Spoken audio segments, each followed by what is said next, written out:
गांव की जिंदगी राजगढ़ राज्य के एक छोटे से गांव बनसारा में रहता था। एक ईमानदार लेकिन गरीब किसान शिवा। शिवा की पत्नी मर चुकी थी और उसकी दुनिया अब सिर्फ उसकी अच्छी बेटी कल्पना थी। कल्पना सुंदर थी, लेकिन उससे ज्यादा उसकी पहचान थी उसकी अद्भुत बुद्धिमत्ता और साहस।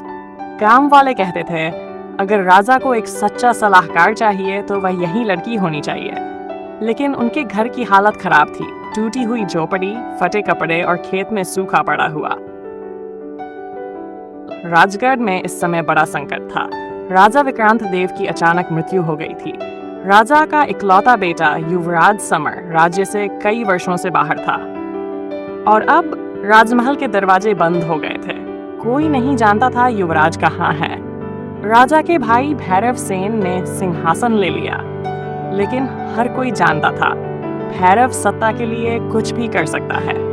जब गांव में बिजली नहीं थी और बारिश जोरों से हो रही थी, शिवा की झोपड़ी के दरवाजे पर एक घायल युवक गिर पड़ा।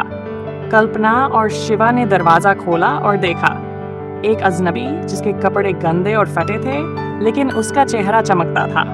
वो बेहोश था। उसके पास कोई सामान नहीं था, सिर्फ एक पुराना सुनहरा लॉकेट। कल्पना ने उसकी मरहम पट्टी की। कई दिनों तक वह कुछ नहीं बोला। कुछ दिन बाद वह ठीक हुआ। अपना नाम बताया, सोहन। कल्पना को उसकी बातों में फर्क महसूस होने लगा। वह गंदे कपड़ों में था, पर उसका बोलने का तरीका बहुत ही शाही और शिक्षित था। कल्पना ने एक रात उसका लॉकेट चुपके से देखा। उसमें था राज परिवार की मोहर। वह चौंक गई। अगली सुबह कल्पना ने उसका सामना किया। तुम राजा विक्रांत के बेटे हो ना, युवराज समर? सोहन ने कुछ देर चुप रहकर जवाब दिया, हाँ, मैं ही युवराज समर हूँ। मेरे चाचा ने मुझे मरवाने के लिए जहर भेजा था। मैं राज्य छोड़कर भाग गया, वर्षों तक जंगलों में रहा और अब मैं वापस आया हूँ, लेकिन मैं नहीं चाहता कि मेरी वजह से तुम दोनों खतरे में पड़ो। कल्पना बोली, अगर सच्चाई के लिए लड़ना है तो डरना नहीं, हम साथ हैं। राजमहल को खबर मिल गई थी कि युवराज जिंदा है। भैरव सेन ने अपने गुप्त सिपाहियों को गांव भेजा। गांव में एक भिखारी के रूप में एक सिपाही आता है जो झोपड़ी के आसपास घूमने लगता है। कल्पना को शक होता है और वो उसका पीछा करती है।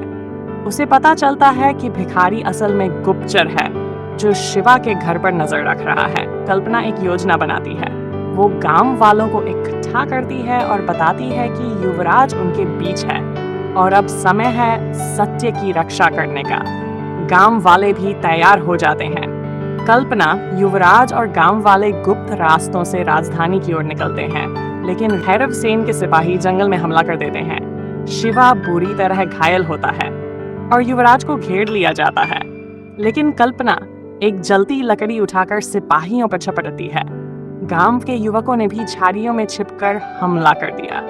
हमला विफल हो गया, लेकिन शिवा की हालत नाजुक हो गई।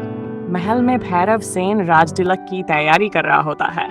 तभी दरवाजे खुलते हैं और वहां खड़ा होता है युवराज समर, घावों से भरा लेकिन आंखों में आग लिए। साथ में कल्पना और सैकड़ों गांव वाले। समर ने सबके सामने भैरव के षड्यंत्र के सबूत और गवाह पेश किए। भ्रष्ट मंत्री, छिपा जहर, सैनिकों के कबूलनामे। जनता भड़क उठती है। युवराज का न्याय और नया शासन, भैरव सेन को गिरफ्तार किया जाता है। युवराज समर को राज्य का नया राजा घोषित किया जाता है, लेकिन वह कहता है, मेरे लिए गद्दी से ज्यादा मूल्यवान है वो साहसी लड़की जिसने मुझे दोबारा जिंदा किया, कल्पना। वो सबके सामने कल्पना से विवाह का प्रस्ताव रखता है। कल्पना अब रानी बनती है, लेकिन वो हर दिन महल से निकलकर गांव में जाती है। उसने पूरे राज्य में मुफ्त स्कूल,